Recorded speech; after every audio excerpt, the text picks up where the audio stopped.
अरे सुनिए, इनसे मिलिए। ये है प्रियांक खड़गे और इन्होंने आरएसएस के छत्ते को हिलोर दिया है। क्या हुआ, नहीं समझ पाए? दरअसल गांव में घर के आसपास जब किसी पेड़ पे मधुमक्खी छत्ता लगा लेती है और लोगों को परेशान करने लगती है तो उन्हें हटाने के लिए, उड़ाने के लिए पेड़ की डाल या पेड़ को पकड़ के जोर से हिलाया जाता है। इसको हिलोरना बोलते हैं। इसके बाद छत्ते के आसपास जो हलचल पैदा होती है वो देखने लायक होती है। कुछ वैसी ही हलचल कर्नाटक के मंत्री और कांग्रेस अध्यक्ष मल्लिकार्जुन खड़गे के सुपुत्र ने पैदा कर दिया है आरएसएस के भीतर। और अब बाकियों को तो छोड़िए, आरएसएस चीफ को भी समझ में नहीं आ रहा है कि करें तो करें क्या, बोलें तो बोलें क्या। जी हाँ, प्रियांक खड़गे ने 2 पन्ने का ये वाला लेटर मोहन भागवत को लिख दिया है और सहलाते पुचकारते हुए जोर का झटका धीरे से दिया है। ऐसे ऐसे सवाल प्रियांक खड़गे ने मोहन भागवत से पूछा है जिनके जवाब को आरएसएस के लोग न तो उगल सकते हैं न ही निगल सकते हैं। यूं समझिए कि आरएसएस की कंगाली में आटा गीला हो गया है। आप कहेंगे कि देश भर में इनके बड़े बड़े ऑफिस बन रहे हैं 5 स्टार टाइप, इतने राज्यों में सरकार है, केंद्र में सरकार है, कंगाली किस बात की? तो दरअसल कंगाली है साख की। भारत से लेकर अमेरिका तक इस संगठन पर सवाल उठ रहे हैं। बार बार बैन लगाने की बात होने लगती है, डिमांड होने लगती है। बहुत सारे लोग तो कथित रूप से इन्हें आतंकी या गैर सामाजिक संगठन तक कहने लगे हैं, देश में आग लगाने वाला संगठन कहने लगे हैं। ऐसे में प्रियांक खड़गे का ये नया मोर्चा कंगाली में आटा ही नहीं बहुत कुछ गीला कर रहा है। तो आइए देखते हैं कि इस पत्र में इन्होंने क्या क्या लिखा है और इनके कुछ सवालों पर मोहन भागवत ने कैसा जवाब दिया है कथित रूप से। और जवाब देते देते कैसे मोहन भागवत खुद ही फंसते हुए नजर आ रहे हैं। ये मसला बड़ा गंभीर है क्योंकि आरएसएस वो संगठन है जिस पर भारत के राष्ट्रपिता, महान आंदोलनकारी, विशिष्ट संत और भारत को संकट में एकजुट करने वाले महात्मा गांधी की हत्या का कथित आरोप लगता है। और तो और अंग्रेजों की जासूसी, उनसे माफी मांगना और उनके टुकड़ों पर पलने यानी पेंशन लेने का आरोप भी ऐसी विचारधारा के लोगों पर लगता रहा है। बहरहाल मसला बहुत महत्वपूर्ण है। जो सवाल उठे हैं उन सबको एकदम टकटकी लगा कर देखते जाइए। पहली बार है तो चैनल को सब्सक्राइब करके घंटी बजा दीजिए टन से। हर वीडियो को लाइक और शेयर करना आपकी जिम्मेदारी है। इसके अलावा आप जानते हैं कि हम किसी धन्ना सेठ या राजनीतिक दल के दम पर चलते नहीं, तभी खुलकर उन मुद्दों पर बात हो पाती है जिन्हें छुपाने के लिए गोदी मीडिया को पैदा किया गया है। हमारा काम पसंद आता हो तो इस QR कोड या फिर मोबाइल नंबर का प्रयोग करते हुए जो भी हो सके आर्थिक सहयोग भेजने का प्रयास जरूर करें ताकि आपके इस चैनल की गाड़ी चलती रहे। वैसे तो प्रियांक खड़गे ने जो सवाल अभी उठाया है ये एकदम नया नहीं है, समय समय पर उठता रहा है। हाँ, इस लेवल पर बहुत कम बार उठ पाया है और कहा जाता है कि आरएसएस के यहाँ तक पहुंच जाने के पीछे कांग्रेस और कांग्रेस के नेताओं की लापरवाही ही है। कांग्रेस के भीतर आरएसएस की घुसपैठ है और आरएसएस के लोगों की चतुराई भी है, क्योंकि मामला फंसता हुआ देख कथित रूप से ये लोग माफी मांगने में तनिको देर नहीं लगाते हैं। वैसे प्रियांक खड़गे अक्सर आरएसएस को लेकर सवाल उठाते रहे हैं और अब इन्होंने सरसंघ चालक मोहन भागवत को बाकायदा पत्र लिखा है और ध्यान रखिएगा इन्होंने लिखित में जवाब मांगा है। सवाल क्या है वो तो बात की बात है, आरएसएस से कोई चीज लिखित में लेना यही आरएसएस पर बहुत बड़ी चोट हो जाती है। यही उनके लिए सबसे बड़ा सवाल हो जाता है क्योंकि आरएसएस का पूरा सिस्टम है मौखिक है।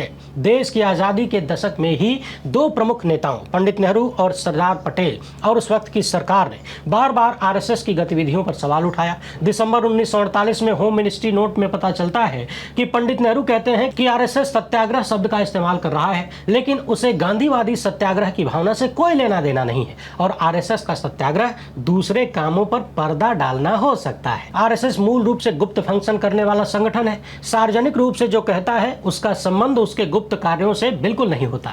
यानी आरएसएस सामने से कुछ और कहता है और पीछे से कुछ और करता है। इसी तरह सरदार पटेल ने जुलाई 1948 को श्यामा प्रसाद मुखर्जी को लिखे पत्र में कहा कि सरकारी रिपोर्ट से यह पुष्टि होती है कि आरएसएस और हिंदू महासभा की गतिविधियों से ऐसा माहौल बना जिसमें गांधी हत्या जैसी ट्रेजेडी संभव हुई। सरदार पटेल ने साफ लिखा कि आरएसएस की गतिविधियां सरकार और राज्य के अस्तित्व के लिए साफ खतरा थीं। और तो और आरएसएस से जब प्रतिबंध हटाया गया तो सरदार पटेल और सरकार ने कई शर्तें आरएसएस के सामने रखी थी, जैसे आरएसएस के लोग राष्ट्रीय ध्वज को स्पष्ट रूप से स्वीकार करें, अपनी गुप्त कार्यशैली को खत्म करें, लिखित संविधान बनाएं, अपना संवैधानिक तरीकों से काम करने का भरोसा दें, खुले और लोकतांत्रिक ढंग से काम करें। यानी आरएसएस की लुका छिपी कोई नई नहीं है, आप इसे पैदाइशी कह सकते हैं।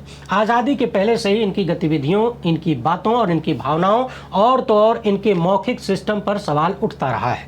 सोचिए कि 1949 में सरदार पटेल और सरकार आरएसएस से कह रही थी कि राष्ट्रीय ध्वज स्वीकार करो, अपने गुप्त कार्यशैली खत्म करो, लिखित संविधान बनाओ, संवैधानिक तरीके से काम करो, ओपन होकर और लोकतांत्रिक ढंग से काम करो। समझने वाली बात यह है कि इन लोगों से जो काम करने के लिए 75 साल से कहा जा रहा है, इन्होंने आज तक नहीं किया। तो आखिर इसके पीछे का कारण क्या है? बहरहाल प्रियांक खड़गे ने अपने पत्र में जो लिखा है और जो सवाल उठाए हैं उनको एकदम आसान भाषा में सुनते जाइए। इसके बाद मोहन भागवत ने जो हाल फिलहाल में एक बयान दिया उसको सुनेंगे कि क्या कह रहे हैं। पहले तो प्रियांक खड़गे सहलाते हुए आरएसएस को 100 साल पूरा करने पर बधाई देते हैं और कहते हैं कि आप लोग दावा करते हैं कि 60,000 से ज्यादा शाखाएं देश और विदेश में हैं और आरएसएस के करोड़ों स्वयंसेवक हैं। इसका मतलब है कि आपका संगठन सार्वजनिक जीवन और समाज में बड़ा प्रभाव रखता है। और अगली ही लाइन में प्रियांक खड़गे सवालों के बौछार कर देते हैं। कह रहे हैं कि इतना बड़ा संगठन अगर देश भर में काम कर रहा है तो उसका कानूनी दर्जा क्या है? यानी आरएसएस क्या कोई रजिस्टर्ड ऑर्गेनाइजेशन है?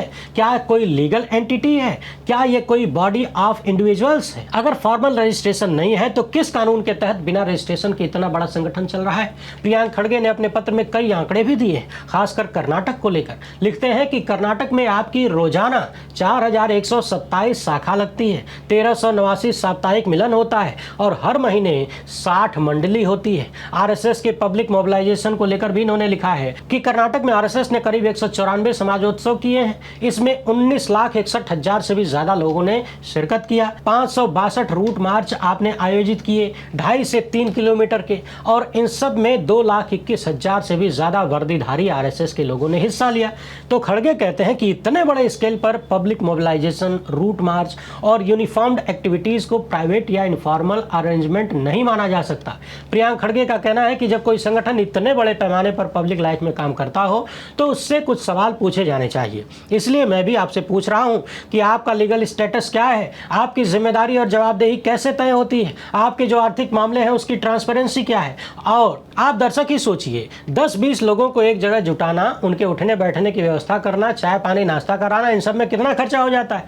लेकिन यहाँ आरएसएस एक राज्य में, मात्र एक राज्य में लाखों लोगों को जुटा के ऐसे ऐसे कार्यक्रम कर रही है, दिन प्रतिदिन हो रहा है और उसके आय व्यय का कोई हिसाब नहीं। खड़गे लिखते हैं कि पब्लिक ऑर्डर और परमिशंस आप कैसे लेते हैं, आपकी फंडिंग कहां से आती है और क्या आपकी व्यवस्था संविधान और कानूनों का पालन करती है। प्रियांक खड़गे ने आरएसएस से कहा है कि वो अपने ऑथराइज्ड ऑफिस बेयरर्स को भेजें और बताएं कि इतने बड़े संगठन को किस कानूनी आधार पर चलाया जा रहा है। खास तौर पर इन्होंने पूछा कि आरएसएस बिना फॉर्मल रजिस्ट्रेशन के कैसे काम कर रहा है, लीगल एंटिटी के रूप में या बॉडी ऑफ इंडिविजुअल्स के रूप में। और इसके बाद दूसरे पेज में प्रियांक खड़गे ने लिखा है कि लोकतंत्र में कोई भी संगठन चाहे कितना पुराना हो, बड़ा हो या प्रभावशाली हो, वो स्क्रूटनी से ऊपर नहीं है, यानी उसकी जांच तो हो सकती है। प्रियांक खड़गे ने कुछ बेहद महत्वपूर्ण तर्क दिए। इनका कहना है कि एक सफाई कर्मचारी को भी सरकारी लाभ लेने के लिए रजिस्ट्रेशन कराना होता है। धार्मिक संस्थाओं और ट्रस्ट का भी ऑडिट होता है, यानी हिसाब किताब चेक होता है। जितनी भी चैरिटेबल बॉडीज हैं, एनजीओ हैं, ट्रस्ट हैं, सोसाइटी हैं, कंपनीज हैं,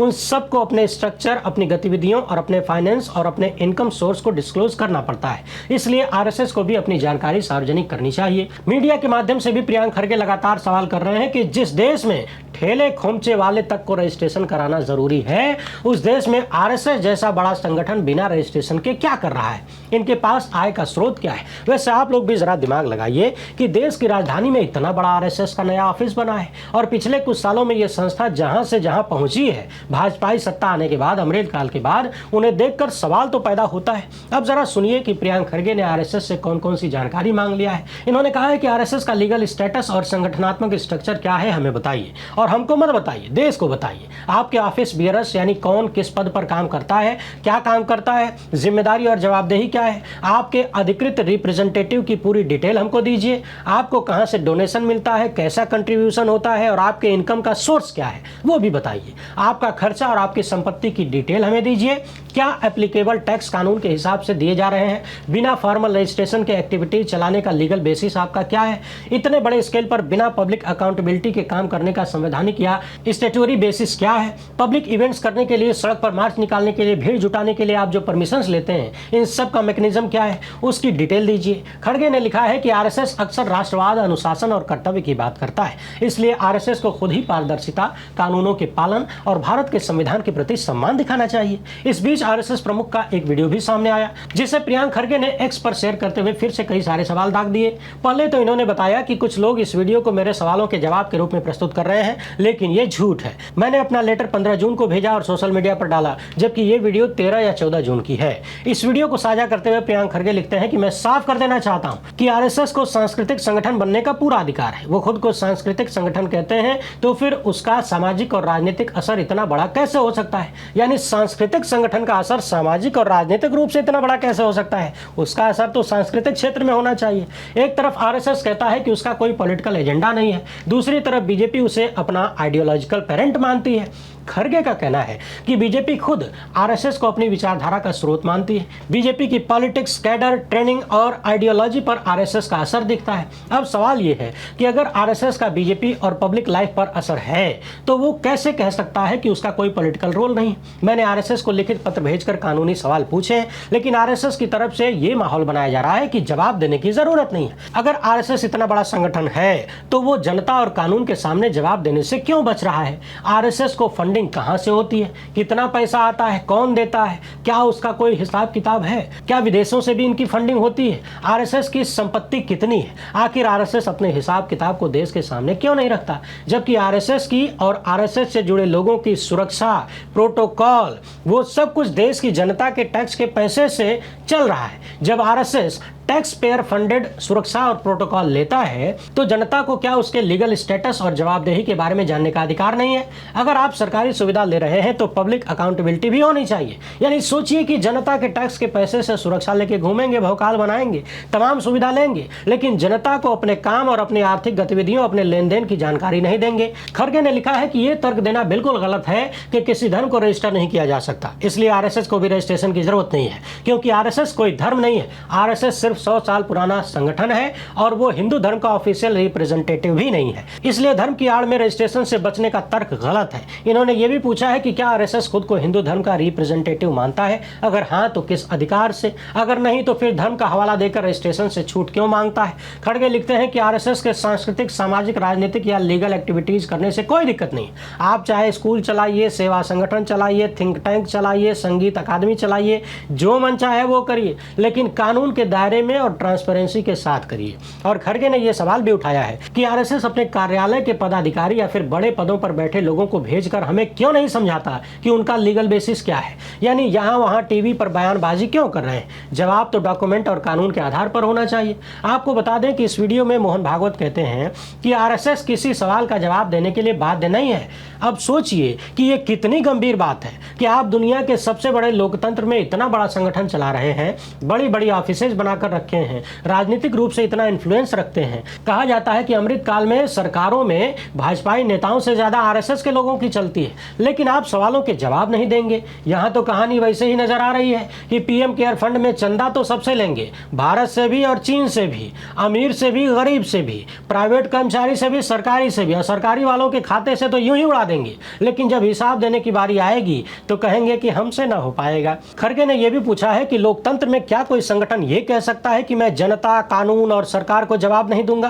क्या आरएसएस कानून से ऊपर है? खड़गे कहते हैं कि घमंड छोड़िए, कानून का पालन करिए। आरएसएस को भावनात्मक या वैचारिक जवाब नहीं, बल्कि कानूनी दस्तावेज दिखाने चाहिए। आप लोग अपना रजिस्ट्रेशन बताइए, लीगल स्टेटस बताइए, फंडिंग के बारे में बताइए, टैक्स के बारे में बताइए, अपने अधिकारियों के बारे में बताइए, अपने कार्यक्रमों की परमिशन के बारे में बताइए, और देसी भाषा में गोल गोल मत घुमाइए और जबानी बात नहीं चलेगी। अब समझने वाली बात यह है कि प्रियांक खड़गे आरएसएस से लिखित में जवाब चाहते हैं। वो चाहते हैं कि आरएसएस के पदाधिकारी आएं और आरएसएस के स्ट्रक्चर के बारे में बताएं, लेकिन आरएसएस के लोग फिर से वही कर रहे हैं जो 100 साल तक करते आए हैं, यानी मौखिक रूप से बोल दो, क्योंकि अगर कुछ भी लिखित रूप से होता है तो बाद में बड़ी गड़बड़ी हो जाती है, छीछा लेदर हो जाती है, बदनामी हो जाती है। अब सोचिए कि सावरकर ने अगर लिखित माफीनामा नहीं दिया होता अंग्रेजी सरकार को, तो क्या उसका कोई रिकॉर्ड होता? पंडित नेहरू और सरदार पटेल ने आरएसएस के बारे में लिखित पत्राचार नहीं किया होता, सरकारी रिकॉर्ड में सारी चीजें न होती, तो क्या आज हम ये बात कर पाते? शायद यही कारण है कि आरएसएस डॉक्यूमेंट्री तरीके से कोई बात कहने या कोई दावा करने से घबराता है। इनका प्रयास होता है कि जबानी तौर पर बोल के निकल लें, क्योंकि जबानी तौर पर बोलने का रिकॉर्ड बहुत दिनों तक होता नहीं है। बाकी कह दिया जाता है कि काट पीट के चला दिया, बयान को तोड़ मरोड़ के दिखा दिया। और आप तो जानते हैं कि इंटरनेट से कैसे चीज़ों को गायब करवाया जाता है। कुछ साल बाद पता चलेगा कि सब कुछ आया गया हो गया। तो कुल मिलाकर कांग्रेस और प्रियांक ने दिमाग तो बहुत सटीक लगाया है, क्योंकि प्रियांक खड़गे दलित समुदाय से आते हैं। उनके पिता देश के बड़े दलित नेता हैं। हालांकि उन्होंने दलित आइडेंटिटी को बहुत ज़्यादा भुनाने का प्रयास नहीं किया जितना अन्य दलित नेताओं ने किया है। और दलित पर्सनैलिटी को लपेटना आरएसएस बीजेपी के लिए ज़रा मुश्किल भरा होता है। दूसरी बात कि इन्होंने लिखित में जवाब मांगना शुरू किया है, और आरएसएस के लिए जवाब देना बहुत बड़ी बात नहीं है, लिखित में जवाब देना बहुत बड़ी बात है। क्योंकि कथित रूप से जिन लोगों ने हमेशा से रिकॉर्ड छुपाने का ही काम किया, अगर उनसे लिखित रिकॉर्ड मांग लिया जाए तो इससे बड़ा संकट क्या ही हो सकता है। पिछले कुछ समय में आरएसएस को लेकर बहुत सारी चीजें सामने आई हैं। जैसे पता चला कि अमेरिका में इन्होंने अपनी छवि सुधारने के लिए करोड़ों रुपए का ठेका किसी को दे दिया। फिर पता चला कि यह खबर सामने आने के बाद कथित रूप से काम रोक दिया गया। बाकी जगह जगह से इन पर बैन लगाने की बात अक्सर आती ही रहती है।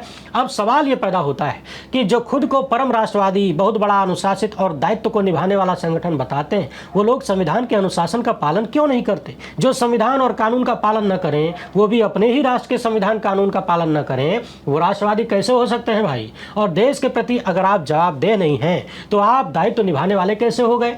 ये वो सवाल है जो प्रियांक खड़गे के पत्र से निकले हैं। और अब तो लोग ये भी कहने लगे हैं कि मोहन भागवत साहब, आप इतना बड़ा संगठन चला रहे हैं, रजिस्ट्रेशन और सवालों के जवाब देने से क्यों घबरा रहे हैं? अरे निकालिए अपना ऑफिशियल लेटर पैड और सारे सवालों के जवाब गिन गिन के चुन चुन के लिख मारिए खड़गे के मुंह पर। राष्ट्रहित में आप काम करते हैं, आप बार बार दावा करते हैं कि बड़े बड़े संकट में आपने देश को संभाला है, तो अपना रजिस्ट्रेशन भी दिखा दीजिए और हिसाब किताब का पूरा कच्चा चिट्ठा दे दीजिए। बता दीजिए कि कहां से कितना पैसा आता है, कहां को कितना पैसा जाता है, ये बड़ी बड़ी बिल्डिंगें कहां से बन रही हैं, संपत्ति का पूरा ब्यौरा दे दीजिए। और किस किस संकट में किस तरीके से आपने देश को संभाला है, बचाया है, लोगों की मदद की है, वो भी बता दीजिए। मुंह बंद कर दीजिए इन कांग्रेसियों का। और ये सब करने में जितना देर आप करेंगे, मामला उतना गंभीर होता जाएगा, संदेह पैदा होता जाएगा। वैसे बहुत सारे लोग ये भी कह रहे हैं कि आने वाले दिनों में या तो खड़गे ये सवाल करना बंद कर देंगे, या फिर दूसरी तरफ से कुछ ऐसा बड़ा मुद्दा सामने ला दिया जाएगा कि ये सवाल खुद ब खुद गायब हो जाएगा। वैसे एक मामला तो ये भी है कि प्रियांक खड़गे लंबे समय से आरएसएस को लेकर सवाल उठाते रहे।